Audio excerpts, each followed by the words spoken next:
السلام علیکم my dear students, کیسے ہیں آپ؟ امید ہے کہ آپ سب خیریت سے ہوں گے اور گزشتہ لیکچر آپ لوگوں نے ان کو اچھی طرح دیکھا ہوگا اور ان کو اچھی طرح آپ نے یاد بھی کیا ہوگا اور آپ نے اچھی طرح اس کی تیاری بھی کر لی ہوگی۔ تو جی ڈیئر اسٹوڈنٹس، آج کا ہمارا لیکچر چیپٹر نمبر 2 ایمانیات و عبادات، پارٹ نمبر 1 ایمانیات۔ اب ایمانیات کے 2 پورشن ہیں، نمبر 1 عقیدہ توحید، نمبر 2 عقیدہ رسالہ۔ تو آج ہم عقیدہ توحید کو ڈسکس کرتے ہیں۔ اس کے جو مین پوائنٹ ہوں گے ان کو ہم ڈسکس کریں گے، ان کو ریڈ کریں گے، پھر اس کے بعد ہم ایکسرسائز کی طرف چلیں گے، ایکسرسائز کریں گے۔ ایکسرسائز میں MCQ، شارٹ کویسچن اور لانگ کویسچن جو ہے وہ ان میں شامل ہوں گے۔ ڈیئر اسٹوڈنٹس، آپ لوگوں نے عقیدہ توحید یہ ٹاپک جو ہے اپنی کتاب کے اوپر اس کو مکمل آپ نے اس کو ریڈ کرنا ہے، کیونکہ اس کے کافی سارے جو کویسچن MCQs جو ہیں وہ اس ٹاپک کے اندر سے بنیں گے، ایکسرسائز کے علاوہ۔ ہم جو ہے صرف اس کے جو مین پوائنٹ ہوں گے ان کو ذکر کریں گے۔ آج کا جو ہے وہ عقیدہ توحید، اس میں توحید کا معنی مفہوم انہوں نے بیان کیا ہے اور توحید کی انہوں نے اقسام بیان کی ہیں۔ توحید کے جو مقابلے میں ہے شرک آتا ہے، شرک کی تعریف، معنی مفہوم انہوں نے بیان کیا ہے، شرک کی اقسام انہوں نے بیان کی ہیں، اور عقیدہ توحید کے ہماری زندگی پر کیا اثرات مرتب ہوتے ہیں، ان چیزوں کو انہوں نے آج ڈسکس کیا ہوا ہے آج کے ٹاپک میں۔ تو ہم ان کے جو مین پوائنٹ ہیں ان کو ہم صرف ذکر کریں گے، ڈسکس کریں گے، پھر اس کے ساتھ ہم ایکسرسائز کی طرف چلیں گے، کیونکہ لفظ بلفظ اگر ہم ان کو ریڈ کرتے ہیں تو ویڈیو جو ہے وہ زیادہ لمبی ہو جائے گی۔ تو سب سے پہلے توحید کے لغوی معنی، توحید کا معنی مفہوم، توحید کسے کہتے ہیں، توحید کی تعریف لکھیں، توحید کا معنی مفہوم بیان کیجیے۔ یہ سوال ایک ہی جواب کے ہے۔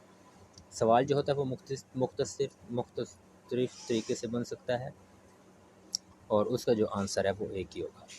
توحید کا لغوی معنی ایک ماننا اور یکتا جاننا کے ہے۔ شریعت کی اصطلاح میں اللہ تعالیٰ کو اس کی ذات و صفات اور جملہ اوصاف و کمالات میں یکتا اور بے مثل ماننا، اس کے تقاضوں کے مطابق عمل کرنا جو ہے وہ توحید کہلاتا ہے۔ یہ ہے توحید کا معنی و مفہوم۔ اسلامی عقائد میں سب سے پہلے عقیدہ جو ہے وہ توحید کا ہے۔ حضرت آدم علیہ السلام سے لے کر نبی کریم صلی اللہ علیہ وآلہ وسلم تک اس دنیا میں جتنے انبیاء کرام علیہ السلام تشریف لائے، انہوں نے اللہ تعالیٰ کے واحد و یکتا ہونے کی تبلیغ کی۔ کوئی شخص عقیدہ توحید کے بغیر اور اللہ تعالیٰ کی وحدانیت کا اقرار کیے بغیر دائرہ اسلام میں داخل نہیں ہو سکتا۔ پھر اس کے بعد انہوں نے عقیدہ توحید کی اہمیت بیان کی ہے کہ عقیدہ توحید کی کیا اہمیت ہے۔ عقیدہ توحید میں بھی قرآن مجید میں بہت زور دیا گیا ہے، اور یہ آپ کے جنرل نالج میں اس میں شامل ہو رہا ہے کہ قرآن مجید کی ایک سورت کا نام اخلاص، الاخلاص یہ تو عرف عام میں اور قرآن پاک میں موجود ہے، سب کو پتہ ہے کہ سورت اخلاص جو ہے وہ قل هو اللہ احد والی سورت کو کہتے ہیں، لیکن التوحید، سورت التوحید یہ کسی کو نہیں پتہ۔ سورت الاخلاص کو التوحید بھی کہتے ہیں۔ یہ آپ کا MCQ بھی بن سکتا ہے، آپ کا جنرل نالج بھی ہے، ٹھیک ہے۔ سورت اخلاص کو التوحید بھی کہا جاتا ہے، یہ بھی ایک نئی بات ہے۔ اس کے بعد انہوں نے عقیدہ توحید کا ہم نے معنی مفہوم بیان کیا، پھر اس کے بعد اس کی اقسام ہے۔ عقیدہ توحید کی کتنی اقسام ہیں؟ 3 اقسام ہیں۔ اگر آپ کا کویسچن آتا ہے کہ عقیدہ توحید کی اقسام بیان کیجئے تو آپ نے صرف ان کے جو مین پوائنٹ ہیں وہ لکھنے ہیں۔ نمبر 1 توحید ربوبیت، نمبر 2 توحید الوہیت، نمبر 3 توحید اسماء و صفات۔ آپ نے ہر ایک کی ڈیفینیشن نہیں لکھنی، صرف آپ نے یہ 3 پوائنٹ کی صورت میں آپ نے لکھنے ہیں، آپ کا جو سوال ہوگا وہ کمپلیٹ ہو جائے گا، جواب اس کا کمپلیٹ ہو جائے گا۔ ہاں، اگر وہ توحید ربوبیت کی ڈیفینیشن پوچھتا ہے یا توحید الوہیت کی ڈیفینیشن یا توحید اسماء و صفات کی ڈیفینیشن پوچھتا ہے تو پھر آپ اس کو ذکر کریں گے۔ نمبر 1 توحید ربوبیت سے کیا مراد ہے، یا توحید ربوبیت کی تعریف کریں تو پھر اس میں آپ یہ ذکر کریں گے کہ توحید ربوبیت یہ ہے کہ انسان اس بات پر ایمان لائے کہ اللہ تعالیٰ ہی ہر چیز کا خالق و مالک و رازق ہے، اس میں کوئی اس کا شریک نہیں۔ یعنی توحید ربوبیت میں ہر چیز کو پیدا کرنے والا جو ہے وہ صرف اللہ تعالیٰ کی ذات ہے، پیدا کرنے والا اور رزق دینے والا۔ ربوبیت میں پیدا کرنا، رزق دینا، اس چیز کا ذکر کیا جاتا ہے۔ اس کے بعد آگے ہے توحید الوہیت میں الوہیت میں عبادت کو ذکر کیا جاتا ہے۔ جی ڈیفینیشن دیکھتے ہیں تو توحید الوہیت سے مراد یہ ہے کہ اس بات پر ایمان لایا جائے کہ صرف اللہ تعالیٰ ہی معبود برحق ہے، یعنی اللہ تعالیٰ ہی عبادت کے لائق ہے۔ اب توحید ربوبیت میں خالق و مالک و رازق کا ذکر کیا گیا ہے، اور الوہیت میں عبادت کا ذکر کیا گیا ہے، یہ ان دونوں میں فرق ہے۔ اس کے بعد آگے توحید اسماء و صفات، اللہ تعالیٰ کو اس کی اسماء و صفات میں یکتا اور تنہا ماننا توحید اسماء و صفات ہے، یعنی جو اللہ تعالیٰ کے نام ہیں، اسماء ہیں، جو صفات ہیں، ان میں صرف ہی اللہ تعالیٰ کو ہی اکیلا ماننا، یہ ہے توحید اسماء و صفات۔ یہ تھی توحید کی اقسام۔ اس کے بعد آگے ہے شرک۔ شرک کی ہم تعریف کریں گے۔ شرک کا لفظی معنی حصہ دار، ساجی ٹھہرانا۔ شریعت کی اصطلاح میں ربوبیت، الوہیت اور اس کے اسماء و صفات میں کسی کو اللہ تعالیٰ کا شریک ہو اور حصے دار بنانا۔ پیچھے آپ نے توحید میں 3 اقسام پڑھی تھی، توحید ربوبیت، الوہیت اور اس کے اسماء و صفات۔ توحید کی اقسام تو آپ کو آلریڈی یاد ہو چکی ہوں گی، آپ نے انہی جو اقسام ہے انہی اقسام کے آگے آپ نے صرف ان الفاظ کا اضافہ کرنا ہے۔ کسی کو اللہ تعالیٰ کا شریک اور حصے دار بنانا شرک کہلاتا ہے۔ کن میں؟ یہ جو 3 چیزیں پیچھے ذکر ہو چکی ہیں۔ اس کے بعد ہے ذات میں شرک، الوہیت میں شرک، صفات میں شرک، یہ ہے شرک کی اقسام۔ اس کے بعد ہے عقیدہ توحید کے اثرات۔ عقیدہ توحید کے ہماری زندگی پر کیا اثرات ہوتے ہیں۔ جو شخص عقیدہ توحید کو اختیار کر کے اس پر عمل پیرا ہوتا ہے، عقیدہ توحید کو ماننے والا شخص غیرت مند اور بہادر ہوتا ہے۔ عقیدہ توحید پر ایمان رکھنے والا انسان میں عجز و انکسار پیدا ہوتا ہے۔ عقیدہ توحید میں صبر و قناعت، بلندی و ہمت، یہ ساری کی ساری چیزیں ہیں جو ہیں عقیدہ توحید کے اثرات میں ان کا شمار کیا جاتا ہے۔ جی ڈیئر اسٹوڈنٹس، شرک اور اس کی اقسام۔ شرک کی 3 اقسام ہیں، ذات میں شرک، الوہیت میں شرک، صفات میں شرک۔ یہ چیز تو آپ لوگوں کو کلیئر ہو چکی تھی۔ اس کے بعد تھا عقیدہ توحید کے اثرات، یہ بھی آپ لوگوں کو کمپلیٹ ہو چکا۔ اس کے بعد ہے ایکسرسائز۔ ایکسرسائز میں سوال نمبر 1 جو ہے وہ MCQs پر مشتمل ہے۔ اس کا پہلا MCQs کیا ہے؟ توحید کا لغوی معنی کیا ہے؟ ایک ماننا، اطاعت کرنا، صفات ماننا، برابری کرنا۔ اس کا جو کریکٹ آپشن ہے وہ ہے ایک ماننا۔ توحید کا لغوی معنی کیا ہے؟ ایک ماننا۔ یہ چیز آپ لوگ ڈیفینیشن میں بھی پڑھ چکے ہوں گے، اس کی جو تعریف ہے، معنی مفہوم ہے، اس میں بھی آپ لوگ اس کو پڑھ چکے ہیں۔ اس کے بعد دوسرا، اللہ تعالیٰ کو ہر چیز کا خالق و مالک اور رازق ماننا، یہ کیا کہلاتا ہے؟ خالق، رازق ماننا، یہ کیا کہلاتا ہے؟ جو توحید کی 3 اقسام تھی اس میں یہ میں نے آپ کو اچھی طرح یہ تینوں چیزیں میں نے سمجھائی تھیں۔ کیا ہے یہ توحید ربوبیت؟ ربوبیت میں خالق و مالک، رازق کا ذکر ہوگا، اور الوہیت میں عبادت کا ذکر ہوگا۔ یہ چیز میں نے آپ کو وہاں پر سمجھائی تھی۔ تو اس کا جو صحیح آپشن ہے وہ ہے توحید ربوبیت۔ اس کے بعد تیسرا، قرآن مجید کی کون سی صورت میں عقیدہ توحید بیان کیا گیا ہے؟ سورۃ الاخلاص۔ اگر یہاں پر الاخلاص کی جگہ التوحید ذکر کیا گیا ہوتا تو آپ التوحید کو ہی ٹک کرتے۔ ٹھیک ہے، سورۃ اخلاص کا دوسرا نام کیا ہے؟ التوحید بھی ہے۔ اس کے بعد ہے شرک کا لغوی معنی ہے حصہ دار بنانا۔ جب آپ شرک کی تعریف، اس کا ڈیفینیشن، اس کا معنی مفہوم جب آپ یاد کرتے ہیں تو وہاں پر یہ چیز ذکر کی گئی ہے۔ اس کے بعد ہے لم یلد ولم یولد میں نفی کی گئی ہے۔ لم یلد کا مطلب ہے نہیں جنا گیا، ولم یولد نہیں جنا اس نے کسی کو، ولم یولد اور نہ وہ کسی سے جنا گیا ہے، یعنی نہ اس نے کسی کو پیدا کیا ہے اور نہ ہی وہ کسی سے پیدا کیا گیا ہے، یعنی ذات میں شرک کی نفی کی گئی ہے یہاں پر۔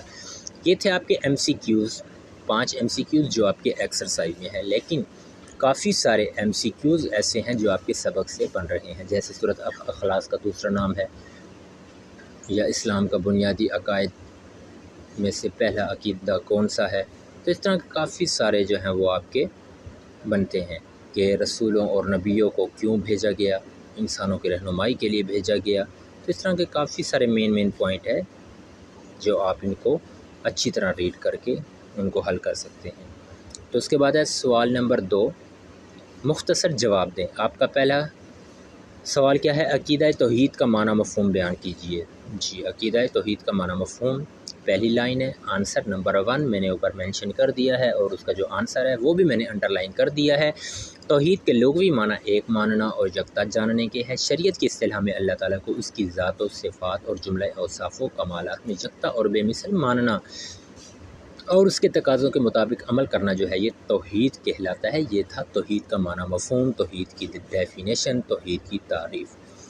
جی بیٹا، اس کے بعد ہے آپ کا کویسچن نمبر 2، عقیدہ توحید کی اہمیت واضح کیجیے۔ عقیدہ توحید کی اہمیت کیا ہے، اس کو واضح کیجیے۔ عقیدہ توحید کی اہمیت پیج نمبر 10 ہے، اس کی پہلی لائن ہے عقیدہ توحید کی اہمیت۔ آنسر نمبر 2 میں نے اوپر مینشن کر دیا ہے قرآن مجید میں۔ اب آپ اس کے ایک اچھی طرح غور سے آپ اسے سنیں کہ آپ نے آنسر جو ہے وہ کیا لکھنا ہے۔ قرآن مجید میں عقیدہ توحید پر بہت زور دیا گیا ہے۔ قرآن مجید کی ایک سورت کا نام الاخلاص التوحید ہے، جس میں اللہ تعالیٰ کی وحدانیت کو بیان کیا گیا ہے۔ یہ لائن آپ لکھنے کے بعد آپ لکھیں گے یہ سورت درج ذیل ہے، جس کا ترجمہ اے نبی آپ فرما دیجئے وہ اللہ ایک ہے، اللہ بے نیاز ہے، نہ کسی کا باپ ہے اور نہ وہ کسی کا بیٹا ہے اور نہ ہی اس کے برابر۔ اس کے بعد عقیدہ توحید کو تمام امور دین پر اہمیت اور اولیت حاصل ہے۔ عقیدہ توحید کے بغیر کوئی عبادت اور عمل قبول نہیں ہوتا۔ یہ ہے عقیدہ توحید کی اہمیت، یہ آپ کا آنسر نمبر 2۔ اس کے بعد ہے آنسر نمبر 3 کون سا ہے؟ عقیدہ توحید کی 3 اقسام کے نام لکھیں۔ عقیدہ توحید کی 3 اقسام وہی ہے توحید ربوبیت، توحید الوہیت۔ آپ صرف یہ پوائنٹ میں لکھیں گے، ان کی آگے تعریف لکھنے کی ضرورت نہیں ہے۔ عقیدہ توحید کی اقسام بیان کیجیے، آپ لکھیں گے عقیدہ توحید کی اقسام۔ جواب نمبر 1 توحید ربوبیت، آگے لکھیں گے نمبر 2 توحید الوہیت، آگے لکھیں گے نمبر 3 توحید اسماء و صفات۔ بس یہاں تک آپ کا آنسر ہو جائے گا۔ اب یہ نہیں ہے کہ نمبر 1 توحید ربوبیت یہ ہے اس کے انسان اس بات پر ایمان لائے، یہ آپ نے نہیں لکھنا، ٹھیک ہے؟ آپ نے صرف پوائنٹ لکھنے ہیں، توحید ربوبیت، الوہیت، اسماء و صفات، یہ 3 جو ہے کہ عقیدہ توحید کی اقسام ہے۔ اس کے بعد آپ کا جو کویسچن ہے توحید الوہیت کی مختصر وضاحت کیجیے۔ اب دیکھیے توحید الوہیت سے مراد یہ ہے کہ اس بات پر ایمان لایا جائے کہ صرف اللہ تعالیٰ ہی معبود برحق ہے، اس کی عبادت میں اس کا کوئی شریک نہیں۔ یہ آپ کا آنسر ہو جائے گا، اور یہ چیزیں میں نے آپ کو پہلے بھی 2-3 مرتبہ سمجھا دی ہے، ربوبیت الوہیت میں فرق۔ اس کے بعد ہے شرک۔ اس کے بعد آپ کا کویسچن نمبر 5 ہے شرک اور اس کی اقسام۔